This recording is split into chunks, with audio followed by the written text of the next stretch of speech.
O'Sullivan has won the toss and will break.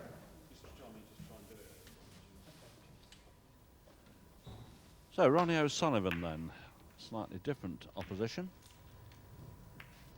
An established professional, the reigning UK champion, and surely destined for the top honours of the game one day.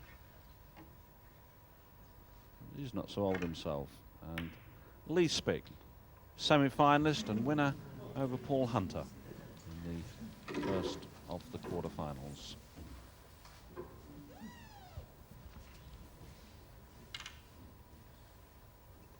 Three years ago, Ronnie O'Sullivan could well have been in this particular tournament here.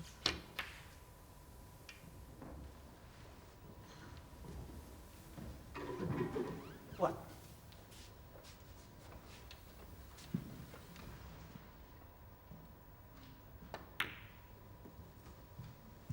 Talking to Ronnie before the start of this tournament.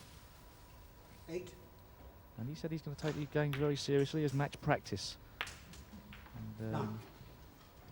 obviously these players are proficient enough that Ronnie wouldn't want to lose to any of them, as they are new kids on the bays, and they may be the future stars and champions of the game.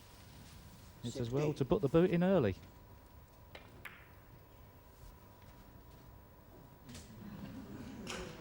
Yes, you've got to put them in their place. You've got to try and retain the pecking order. And I remember a few years ago, you were in a similar situation when you went up to Scotland to take on young Stephen Hendry on a tour. That's right. These days, exhibition 24. play can be as serious as actual match play. And the standards become so fierce that every match is a potential championship match. You never know who your next opponent's going to be. Yeah, what you're really saying is it's not impossible that 2 or 3 years' time, maybe a bit longer in the case of Lee Spink, because he's only 14, he may be playing Lee Spink in a mighty important tournament.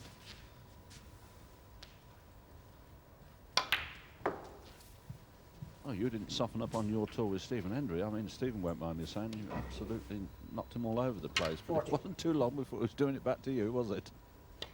Well, that's right, and that's what's happening in snooker. The younger players are growing up, becoming established at a much earlier age. A little while ago, you'd have never seen a player of Ronnie O'Sullivan's age producing the goods at the top level. And it just remains to be seen how young the top players can be. 49. Ronnie O'Sullivan's really come off superbly well here. He's currently on a 147. I think he's a bit short on that last shot. 56. Seems to be queuing very well, Ronnie, after Lee missed the first opening red. I think he's snookered on the black here, Mark, but he may well play the pink here. He's on target for a 140 break if everything goes nicely for him. And well, what better way to put Lee Spick in his place than to do that? 63.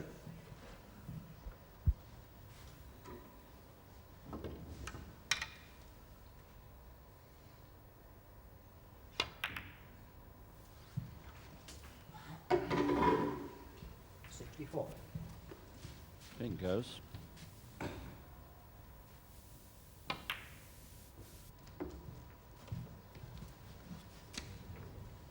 Lee Spick sitting there thinking, bring back Paul Hunter. Although Paul Hunter could have just as easily have done this. This is a superb break by Ronnie O'Sullivan. As Paul Hunter can't believe what's going on all of a sudden. A chance of a 140, a big 140 on here. And I'm sure Ronnie O'Sullivan will be going for as big a break as possible to come straight on the table and make an enormous 100 break. Shows the quality 86. and the fluency of Ronnie O'Sullivan. 87.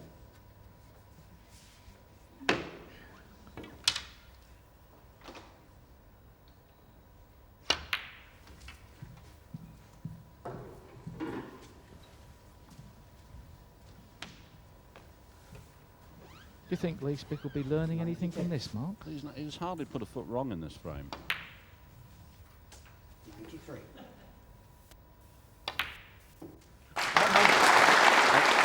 I think on a serious note, it is seeing how you can gain ultimate perfection at playing this game. I'm just trying to work out what he's going to be on. He's gone off the black 3 times. He's had a Chance of a blue, 1-4-3, I think. yeah, blue and 2 pinks missing. That's right. 108. Great cueing there off the rail. 109.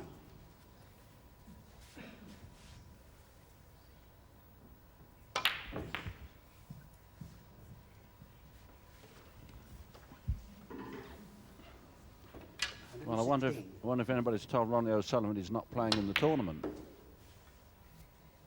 180.